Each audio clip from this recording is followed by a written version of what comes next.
तेव्हा त्या एक्सपर्ट्सनी असं दाखवून दिलं की तो रिपोर्ट बरोबर नाहीये, त्याच्यामधलं जे काम आहे ते बेजबाबदारपणे केल्याचं वाटतंय. तसं लक्षात आलं की हे ह्या एका प्रोजेक्टचा इश्यू नाहीये, तर असे अनेक प्रोजेक्ट्स आणि आहेत. प्रत्येक ठिकाणी हेच प्रश्न, हेच बरोबर समस्या, म्हणजे कंपन्या ठराविक आहेत आणि त्यांच्या फायद्यासाठी हे असे प्रकल्प आणले जातात. आता पर्यावरणीय एक्सपर्ट्स जे आहेत त्यांचं ऑब्जेक्शन मेनली हे आहे की ते इतक्या मोठ्या संख्येने का आणले जात आहेत. तर त्या लोकांची ही भीती आहे की मग त्या घटना अजून घडतील ना, जर टनलिंगमुळे तुम्ही ते सगळंच हलवलंय, तुम्ही तिथला धोका वाढवताय, तिथली रिस्क वाढवताय, ह्याचं काय उत्तर आहे? ह्याचा तुम्ही अभ्यास केलेला आहे का? ह्याच्यावर कुठलंही उत्तर सरकार देत नाही, कंपनी सुद्धा देत नाही, कारण त्यांनी ह्याचा अभ्यास केलेला नाहीये. ह्युमन ॲनिमल कॉन्फ्लिक्ट अजून आपल्याला वाढलेला दिसू शकतो ह्या सगळ्यातनं. उन्हाळ्यात पाणी अगदी कमी होतं, तेव्हा तुम्ही प्रायोरिटी कशाला देणार? तुम्ही तेव्हा तुमच्या पंप स्टोरेज प्रोजेक्टला प्रायोरिटी देणार की लोकांच्या पिण्याच्या पाण्याच्या गरजेला प्रायोरिटी देणार?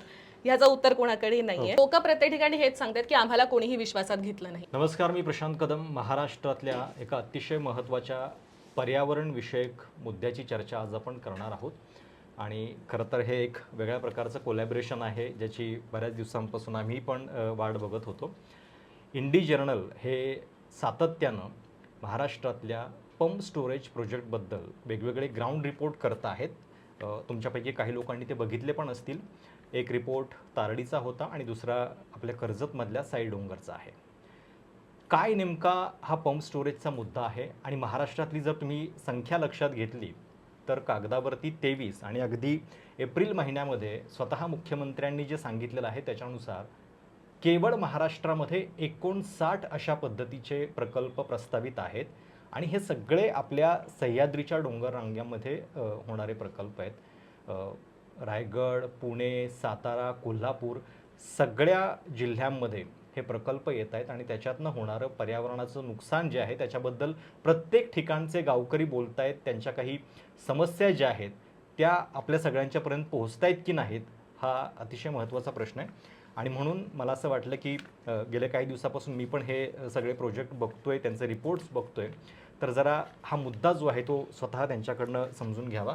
प्राजक्ता, इंडी जर्नलची पत्रकार, गेल्या काही दिवसांपासून सातत्यानं ग्राउंडवरनं हे मुद्दे मांडते. प्राजक्ता, आपण आकडेवारी बघतोय म्हणजे याच्यामध्ये सुरुवातीला की महाराष्ट्रामध्ये जवळपास 23 प्रकल्प कागदोपत्री आणि 59 पुन्हा सरकार सांगतंय की MOU पण होणार आहेत.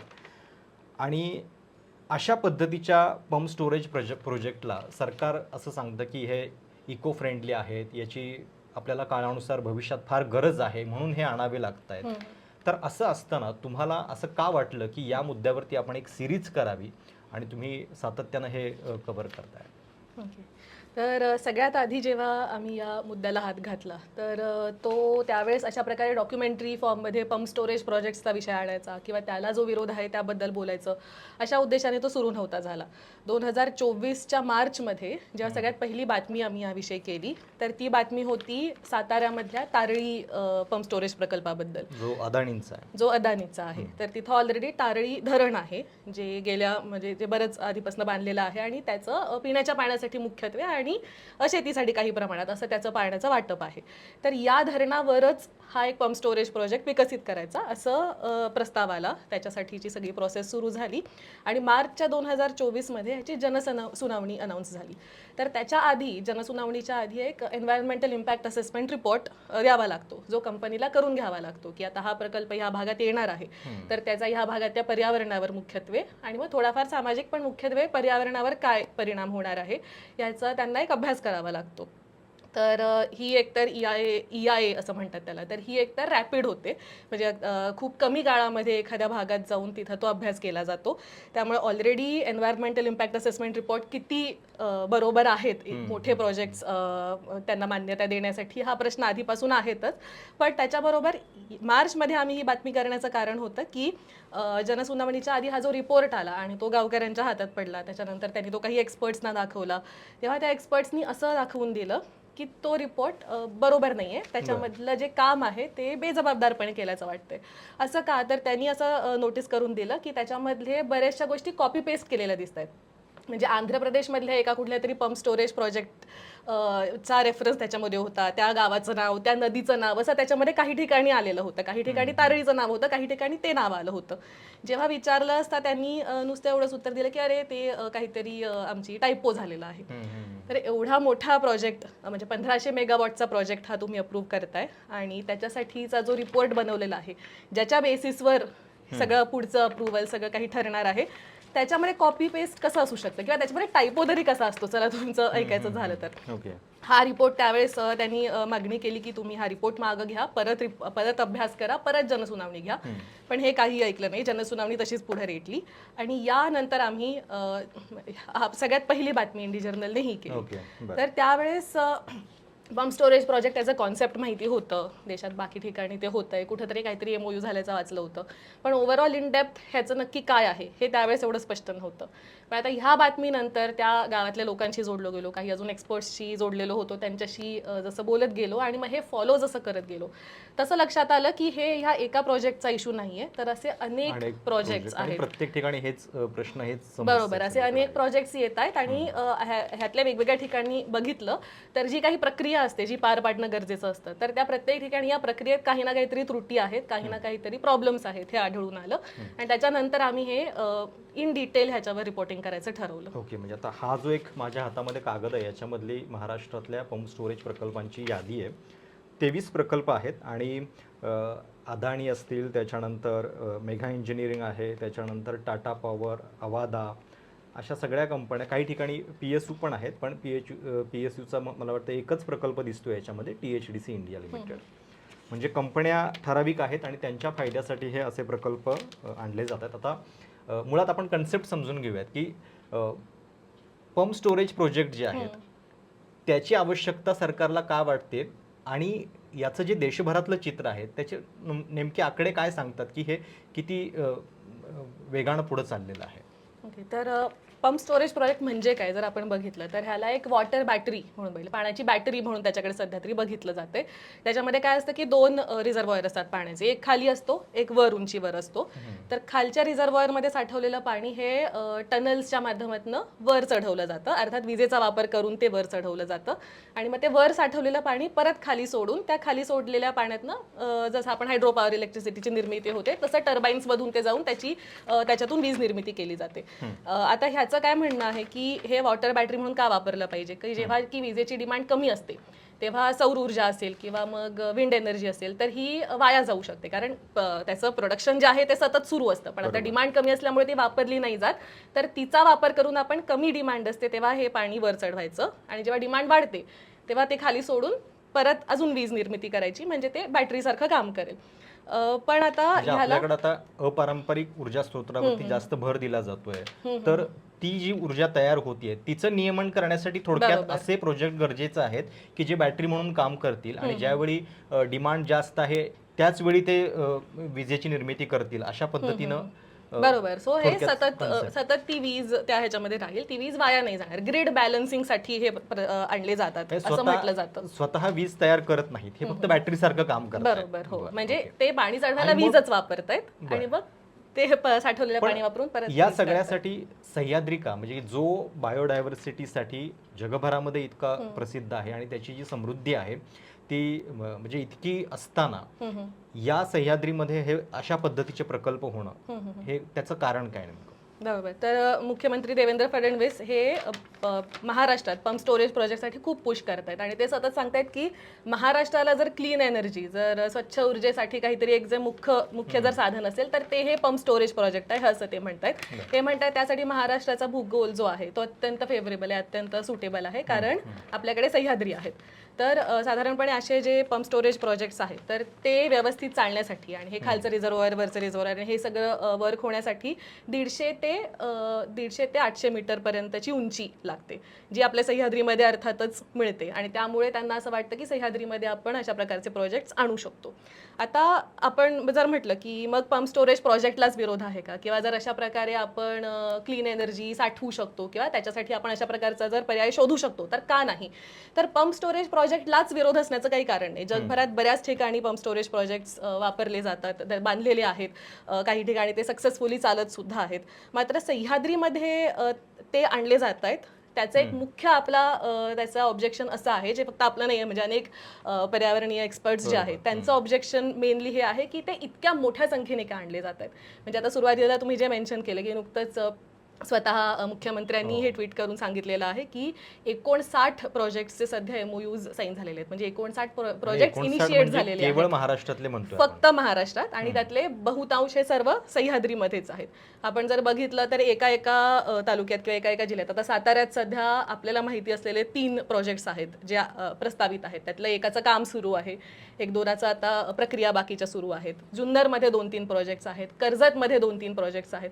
तर जवळ म्हणजे एका खूप छोट्या रेडियसमध्ये भरपूर प्रोजेक्ट सर्व सह्याद्रीमध्ये असे प्रत्येक येत आहेत. प्रकल्पासाठी काय होणार आहे तर प्रत्येक प्रकल्पासाठी टनेलिंग होणार आहे, प्रत्येक प्रकल्पासाठी ब्लास्टिंग होणार आहे, प्रत्येक प्रकल्पासाठी तिथलं जे बायोडायव्हर्सिटीचं जे स्ट्रक्चर आहे ते आपण बर्बाद करणार आहोत. हे प्रत्येक प्रकल्पासाठी होत राहणार आहे. काय काय धोके आहेत त्याच्यात?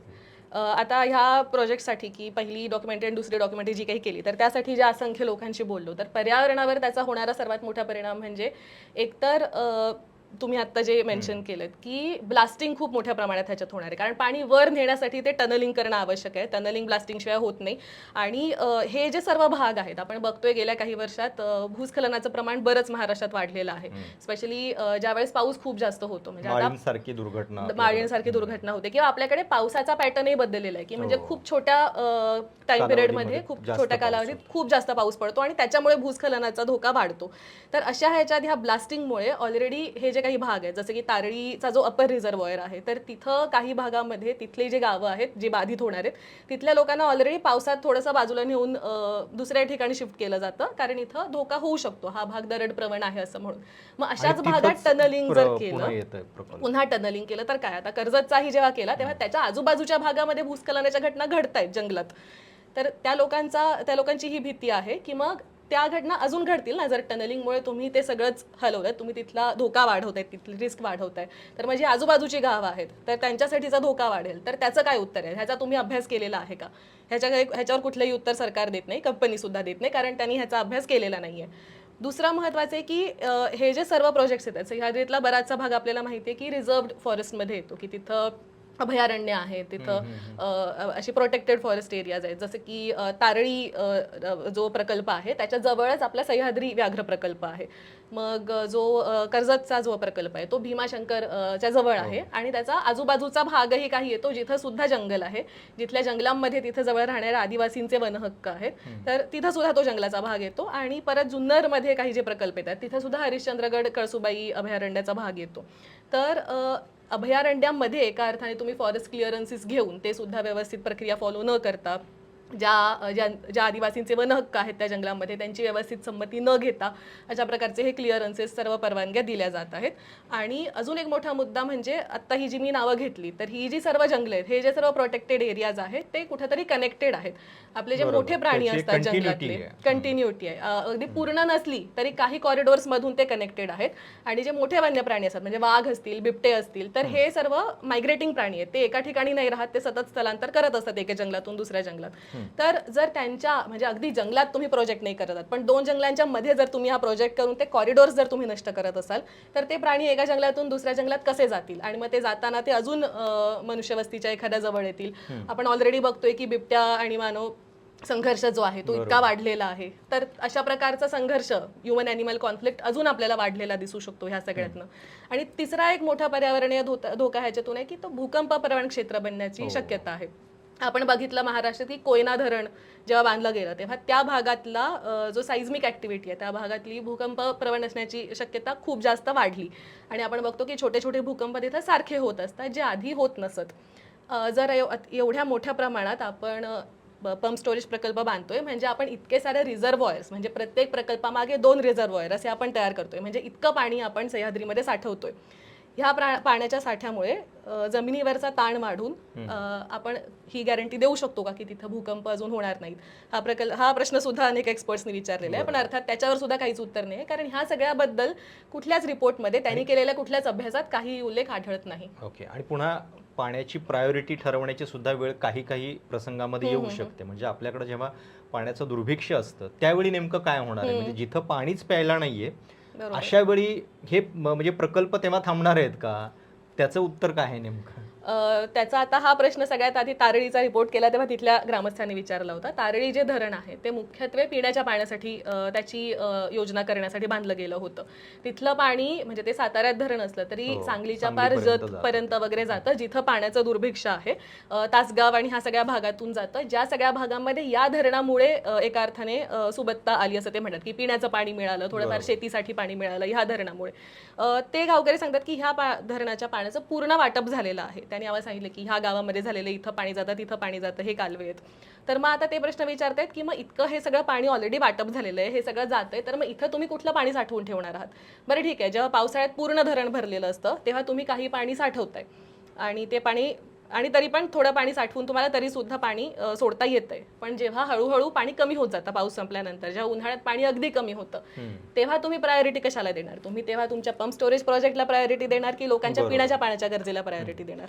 ह्याचं उत्तर कोणाकडेही नाहीये. ओके. आणि अजून एक मोठा मुद्दा म्हणजे की लोकांना अंधारात ठेवलं जाणं, की लोकांना हे सांगितलंच नाही जाते की किती पाणी ठेवलं जाईल. ते म्हणतात आम्ही पुरेसं ठेवू, पण पुरेसा म्हणजे किती हा आकडा ते देत नाहीयेत. अच्छा, त्याची क्लॅरिटी नाही आहे. त्याची क्लॅरिटी नाहीये. म्हणजे क्लॅरिटी तसं म्हटलं तर कुठल्याच गोष्टीची नाहीये. लोक हो. सगळ्याच ठिकाणी अंधारात आहेत. आता म्हणजे मी कर्जत आता म्हणजे मुख्यमंत्र्यांचं जे ट्विट आहे त्याच्यामध्ये तर असा दावा केलाय की आपल्याकडे जे 59 प्रकल्प येणार आहेत त्याच्यातनं 81,000 मेगावॅट वीज निर्मिती अपेक्षित आहे.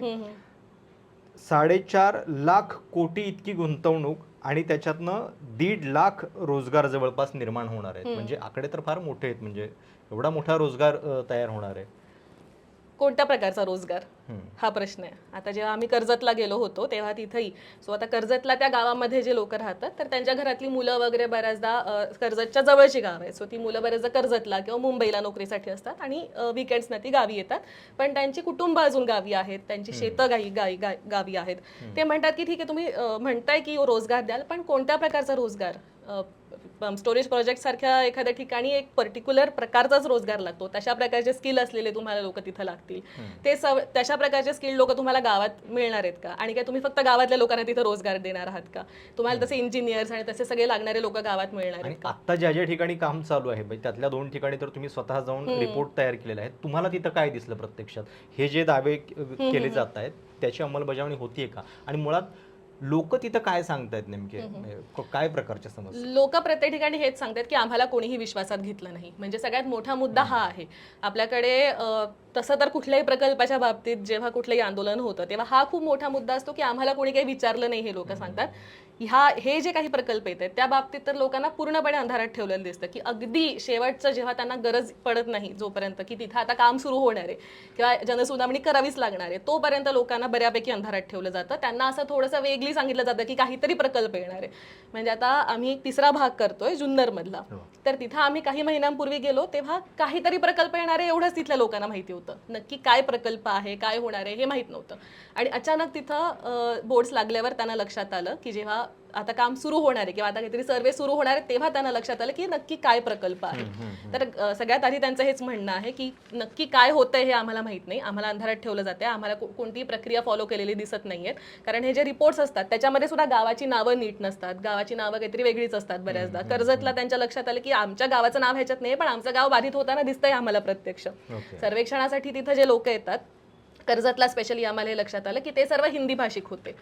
ते तिथल्या आतमधल्या गावामध्ये जातात, ते काय बोलतात ग्रामस्थांना कळत नाही, ग्रामस्थ काय बोलतात त्यांना कळत नाही, ग्रामस्थांची कोणताही संवाद नाही, ते आधी काही परवानगी घेत नाही सर्वेसाठी येताना, ग्रामसभेत ग्रामपंचायतीत काही पत्र देत नाही, काहीच करत नाही.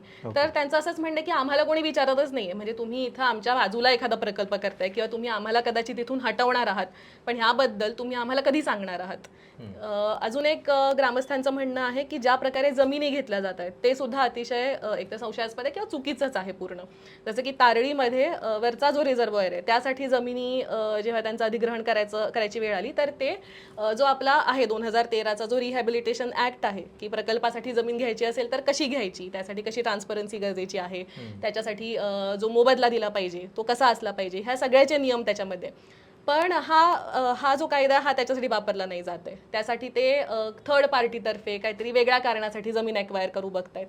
तिथं अजून एक मोठा मुद्दा होतोय की तिथं सामुदायिक जमिनी आहेत की एकत्र कलेक्टिव्ह शेती करतात तिथले लोक. तर अशा एका माणसाच्या एका शेतकऱ्याच्या नावावर तिथला सातबारा नाहीये, बऱ्याच जणांच्या मिळून अशा जमिनी आहेत. तर त्यातल्या 1-2 जणांना ते पकडतायत, 1-2 जणांच्या म्हणजे त्यांच्या म्हणताय की ह्यांच्या जमिनी आम्ही विकत घेतल्या असं म्हणतायत. पण अजून एक मोठा मुद्दा आहे की ज्यावेळेस ह्या कलेक्टिव्ह जमिनी असतात तेव्हा त्या डिमार्केटेड नसतात की हा भाग तुझा हा भाग माझा असं कुठेही कागदपत्री कुठेही लिहिले नाही. ते त्यांच्या मनाला पाहिजे तो भाग कंपनी घेते आणि म्हणते हा बाकीचा भाग तुम्ही घ्या. तर ग्रामस्थांचं एकूणातच हे म्हणणं आहे की आम्हाला कोणी काही सांगत नाही, आमची संमती विचारत नाही, जो की संविधानाने दिलेला एक मोठा हक्क आहे की अधिकार आहे की संमती घेतली पाहिजे कुठलाही प्रकल्प येण्याच्या आधी. त्यामुळे संमती घेतली जात नाही आणि आम्हाला अंधारात ठेवून आणि दडपशाही करून हे प्रकल्प रेटले जात आहेत असं सर्व ठिकाणी ग्रामस्थांचं म्हणणं आहे. ओके. कोल्हापूरमध्ये ज्या ठिकाणी हा प्रकल्प येणार होता राधानगरीमध्ये, तिथं एक प्रोजेक्ट जो आहे तो बंद पडला, म्हणजे त्याची नेमकी काय कारण होती? सो कोल्हापूरमध्ये एका धरणावर तिथं तो हा प्रकल्प येणार होता. मात्र कोल्हापूरच्या लोकांनी तिथं म्हणजे हे जेव्हा आली ही बातमी सगळ्यात आधी, अदानीचा हा प्रकल्प होता. मला वाटतं 2023 मध्ये अदानीने 3 प्रकल्प जाहीर केले होते. त्यातला एक तारळीचा होता, दुसरा पुण्यातला वरसगावचा होता आणि तिसरा हा होता पाटघर मला वाटतं. तर त्या प्रकल्पाला त्यांनी म्हटलं की तिथल्या स्थानिकांनी पूर्ण विरोध केला. कोल्हापुरातले नागरिक त्याच्यामध्ये सामील झाले. तिथले जे ऍक्टिव्हिस्ट होते ते खूप एकदम सुरुवातीच्या स्टेजला ते सगळे एकत्र येऊन त्यांनी विरोध केला आणि निवडणुका जवळ आल्या होत्या. तर ह्या सर्व पार्श्वभूमीवर तो प्रकल्प आता आम्ही ह्या धरणावर करणार नाही असं अदानी समूहाने जाहीर केलेलं आहे. पण हा प्रकल्प पूर्ण कॅन्सल्ड आहे, हा परत कधीच येणार नाही, ह्या धरणावर नाही तर मग तो कुठं होणार आहे ह्याबद्दल काही स्पष्ट नाही अजूनपर्यंत. पण त्या धरणावर आम्ही तो करणार नाही असं सांगून तात्पुरतं लोकांना तिथं किमान शांत करण्यात आलेलं आहे. ओके. पण आता म्हणजे पारंपरिक जे ऊर्जा स्रोत असतात त्याच्यामुळे सुद्धा पर्यावरणाची हानी होते आणि मग आता आपण जेव्हा वाढत्या लोकसंख्येमुळे जे ऊर्जेचे भावी प्रश्न आहेत, भविष्यामध्ये आपली गरज वाढणार आहे, तर त्याच्यासाठी आपल्याला या सगळ्या गोष्टींची गरज असताना मग याच्यातला समतोल कसा साधला पाहिजे त्याच्याबद्दल एक्सपर्ट्स नेमके काय सांगतायत? आणि तिथं जेव्हा ग्राउंडवरती तुम्ही हे सगळं परिस्थिती बघता तेव्हा म्हणजे जर आपल्याला असे प्रोजेक्ट हवे आहेत तर त्याच्यासाठीचं एक किमान नियोजन किंवा आपण एक संतुलन म्हणूयात ते पण सरकार साधताना दिसत नाही. त्याच्याबद्दल काय? बरोबर. तर एक्सपर्ट सगळ्यात आधी हेच म्हणतात की तुम्ही म्हणताय की काय ग्लोबल जागतिक स्टँडर्ड्सनुसार तुम्ही असं म्हणताय की आपण आता पारंपरिक स्रोतांवरचं जे आहे अवलंबित्व ते कमी केलं पाहिजे, आपण आता रिन्युएबल एनर्जीकडे गेलं पाहिजे. पण दुसरीकडे तुम्ही कोळशाच्या खाणींना वारंवार परवानग्या देत सुटल्या आहात, त्याच्यासाठी तुम्ही झाडं तोडताय. त्यामुळे हे तर खूप कन्फ्युजिंग आहे पहिलं म्हणजे. दुसरं म्हणजे रिन्युएबल एनर्जीकडे जाणं म्हणजे क्लीन एनर्जी म्हणजे नक्की काय ह्याचा तुम्ही व्यवस्थित अभ्यास करताय का, त्याच्यासाठी तुम्ही व्यवस्थित एक्सपर्ट्सना हाताशी घेऊन ते सर्व करताय का. आणि तिसरं म्हणजे तुम्ही क्युम्युलेटिव्ह इम्पॅक्ट म्हणजे तुम्ही सगळ्या गोष्टींचा एकत्रितपणे अभ्यास करताय का. म्हणजे आता जेव्हा तुम्ही वेगवेगळे प्रोजेक्ट्स म्हणजे आता फक्त पंप स्टोरेज प्रोजेक्ट्स येत नाही तर वेगवेगळ्या प्रकारचे, कुठं बॅटरी स्टोरेजचं काहीतरी येत आहे, कुठं अजून डेटा सेंटर्स येत आहेत, कुठे रस्ते येत आहेत, अजून काही येत आहेत. तर हे सगळे जे इन्फ्रास्ट्रक्चर प्रोजेक्ट्स आहेत ह्याचा तुम्ही एकत्रितपणे अभ्यास करताय का. तर तुम्ही करत नाही आहात. तुम्ही म्हणताय हा प्रकल्प आहे, ह्या प्रकल्पासाठी एवढीच झाडं आम्ही तोडतोय, पण त्याच्या बाजूला जो प्रकल्प आहे आणि त्याच्या बाजूला अजून एक प्रकल्प येणार आहे, तर ह्या सगळ्यांसाठी मिळून तुम्ही किती झाडं तोडताय, ह्या सगळ्यांसाठी मिळून तुम्ही किती जमीन अधिग्रहण करताय, किती लोकांना त्याच्यासाठी तुम्ही तिथनं हटवताय, किंवा किती पाण्याच्या साठ्यांवर तुम्ही नियंत्रण आणताय. तर हे सगळं एकत्रितपणे कोणीच बघत नाहीये. तर एक्सपर्ट्सचं हेच म्हणणं आहे की तुम्ही कुठलाही प्रकल्प आणण्याआधी सगळ्यात पहिले म्हणजे स्थानिकांचं मत लक्षात घ्या आणि दुसरं म्हणजे सगळ्यात महत्त्वाचं की तुम्ही एकत्रितपणे अभ्यास करा की तो प्रकल्प म्हणजे फक्त तो प्रकल्प नाहीये, त्या प्रकल्पाचे वेगवेगळे पैलू आहेत. आता एखादा पंप स्टोरेज प्रकल्प बांधायचा झाला तर त्यासाठी अप्रोच रोड बांधावा लागतो, सगळं सामान नेण्यासाठी, तिथंपर्यंत जाण्यासाठी. तिथं ते जे कन्स्ट्रक्शन होणार आहे त्यावेळेस काय म्हणजे तिथल्या संसाधनावर काय ताण येणार आहे हे सगळं बघणं गरजेचं असतं. तिथल्या लोकांवर त्याचा काय परिणाम होणार आहे हे बघणं गरजेचं असतं. आणि ते झाल्यानंतर पुढे तिथं काय डेव्हलपमेंट होणार आहे ते बघणं सुद्धा गरजेचं असतं. त्याच्या आसपास दुसरा कुठला प्रकल्प आहे हे बघणं गरजेचं असतं. कशाच्या बदल्यात काय मिळवतो हे पण याचा विचार हे अतिशय बघणं गरजेचं. मुलाखतीच्या शेवटाकडे थोडंसं या सगळ्याचा एकत्रितपणे असा काही विचार होताना दिसतोय का या इतक्या गंभीर मुद्द्याबद्दल? महाराष्ट्रामध्ये कुठं चर्चा, मंथन किंवा हे जे होतंय याचे परिणाम नेमके काय होणार आहेत याच्याबद्दल लोक अवेअर आहेत?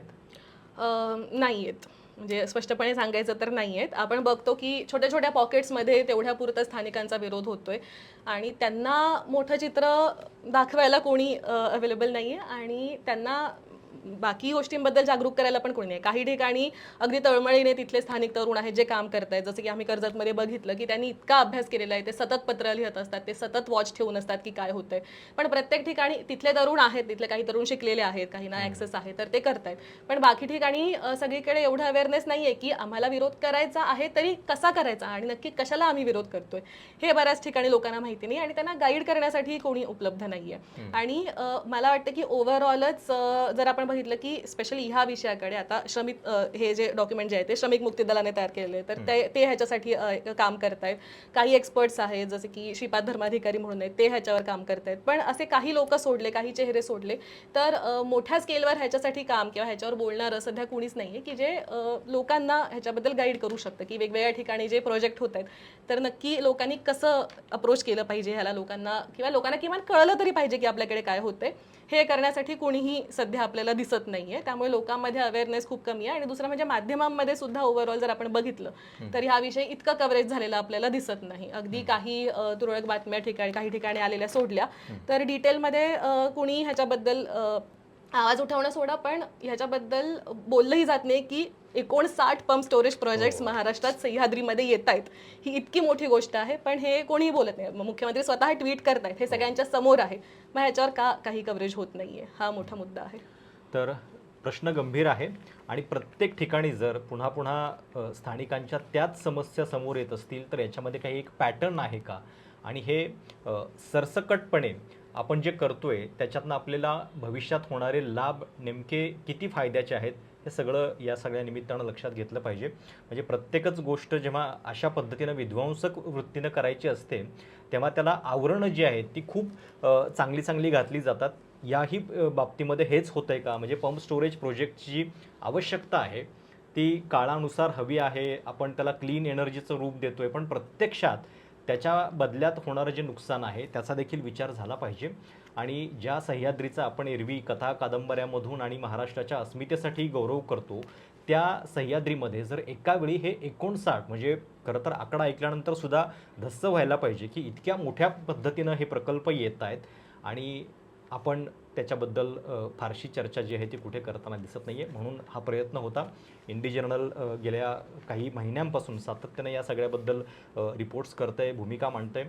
तुम्ही इंडी जर्नलच्या त्यांच्या यूट्यूब चॅनलवरती जाऊनसुद्धा हे सगळे प्रोजेक्ट प्रकल्प त्याची नेमकी काय माहिती आहे हे सगळं सविस्तर बघू शकता.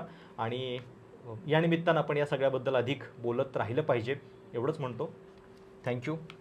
तुर्तास आपण इथे थांबूयात. तुम्हाला या सगळ्याबद्दल काही सूचना असतील, प्रतिक्रिया असतील तर आवर्जून कळवा. चॅनल सबस्क्राईब करायला विसरू नका. धन्यवाद.